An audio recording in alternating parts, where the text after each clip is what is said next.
جیسا کہ آپ کے علم میں ہے کہ کشمیر کے جو کرائسس تھے اس کے حوالے سے وزیر اعظم پاکستان نے ایک کمیٹی کو تشکیل دیا.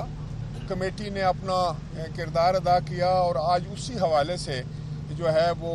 صدر پاکستان کے ساتھ جو ہے وہ میٹنگ ہوئی اور ان سے ہدایت لی گئی, ان سے مشاورت ہوئی اور وہاں پر جو معاملات ڈسکس ہوئے ہیں اور جو فیصلے ہوئے ہیں, میں چاہوں گا لوگوں کو جو 2.5 سال کے اندر مختلف اذیتیں رہی ہیں اس کا ہم نے علاج نکالنا ہے, پولیٹیکل سٹیبلٹی لانی ہے اور ایک بہتر فضا میں آزاد اور منصفانہ انتخاب کے انعقاد کی طرف جانا ہے تاکہ وہاں کے منتخب نمائندے جو عوام کے صحیح نمائندے ہوں فیر انتخاب کے نتیجے میں وہ اپنی حکومت بنائے آئندہ جس بھی جماعت کو حکومت ملے. اور ہم اتفاق رائے سے یہ فیصلہ کر کے چلے ہیں. مسلم لیگ کے اس فیصلے کو پیپلز پارٹی نے مانا ہے, ہمارے اس فیصلے کو مسلم لیگ نے مانا ہے اور اب کیونکہ پرائم منسٹر صاحب سعودی عربیہ میں ہیں ان کے ساتھ مشاورت کر کے جو بھی ٹائمنگ اس کی ہوگی وہ ہم طے کر لیں گے. ایک منٹ رانا صاحب بات کریں. حسن صاحب. بسم اللہ الرحمن الرحیم. جیسا کہ ابھی رانا صاحب نے اور قمر زمان کارا صاحب نے کہا کہ مسلم لیگ نون یہ سمجھتی ہے کہ جو موجودہ سیٹ اپ ہے آزاد کشمیر کا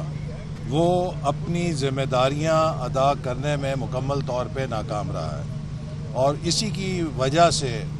دونوں بڑی جماعتوں کو ایک اعلیٰ اختیاراتی کمیٹی بنانی پڑی جس نے جا کر وہاں پر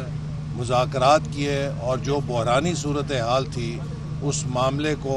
نپٹا اور اسے حل کیا. اور اس پوری صورتحال میں جو چیز نمایاں طور پہ سامنے آئی وہ یہی تھی کہ موجودہ سیٹ اپ عوام کی امنگوں پر اترنے میں ناکام رہا ہے اور ہمارا جو کمٹمنٹ ہے ہماری کشمیر کے عوام سے کہ ہم نے ان کو ایک گڈ گورننس دینی ہے, ہم نے ان کو ترقی کے مواقع دینے ہیں, اس کے لیے ناگزیر ہے کہ موجودہ سیٹ اپ کو تبدیل کیا جائے. اور اس کے لیے پاکستان مسلم لیگ نون اور پاکستان پیپلز پارٹی میں اتفاق رائے ہے کہ ہمیں تحریک عدم اعتماد کے ذریعے موجودہ سیٹ اپ کو تبدیل کرنا ہے. اور اس کے بعد مسلم لیگ نون آزاد جموں کشمیر کا یہ فیصلہ ہے کہ وہ نئی حکومت کا حصہ نہیں بنے گی اور وہ اپوزیشن میں بیٹھ کے اپنا جمہوری کردار ادا کرے گی اور عوام کی نمائندگی کرے گی. اور اگر پیپلز پارٹی کو مطلوبہ تعداد حاصل ہوگی تو وہ اپنی حکومت سازی کر سکتی ہے. سر یہ بتائیں کہ وزیر اعظم کا کینڈیڈیٹ کون ہے, کیا اس پہ اتفاق ہوا ہے؟ آپ لوگوں نے مذاکرات بھی کیے, 6 سے 8 ماہ جو ہے وہ باقی رہ گئے ہیں. عوامی ایکشن کمیٹی کو ان کی کیونکہ پہلے انہوں نے احتجاج کیا تو ان کو مزید طاقتور کرنے کے مترادف نہیں ہے اس وقت آزاد کشمیر کی حکومت تبدیل کرنا؟ نہیں, جوائنٹ ایکشن کمیٹی کو جو ہے وہ طاقتور کرنے کی اس سے کیا تعلق ہے؟ وجہ تو وہی وہ کوئی وجہ نہیں بنی. وجہ یہ بنی ہے کہ یہ جو موجودہ سیٹ اپ ہے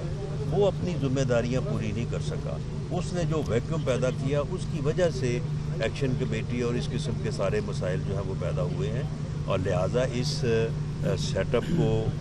ختم کرنے پہ اتفاق ہوا ہے. اور آگے جو گورنمنٹ بنے گی وہ لوگوں کے مسائل کو حل کرے گی, وہ سرو کرے گی کشمیر کے عوام کو. اور اس کے بعد جو ہے وہ الیکشن جو ہے وہ ہوں گے, کریڈیبل ہوں گے, فری ہوں گے, فیئر ہوں گے اور جو نمائندے منتخب آزاد کشمیر کے عوام کریں گے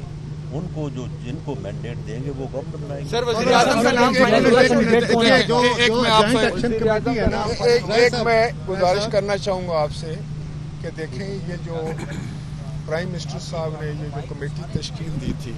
یہ کمیٹی وہاں پر گئی آپ کے سامنے, ہم نے وہاں پر جو ہے وہ گفت و شنید کی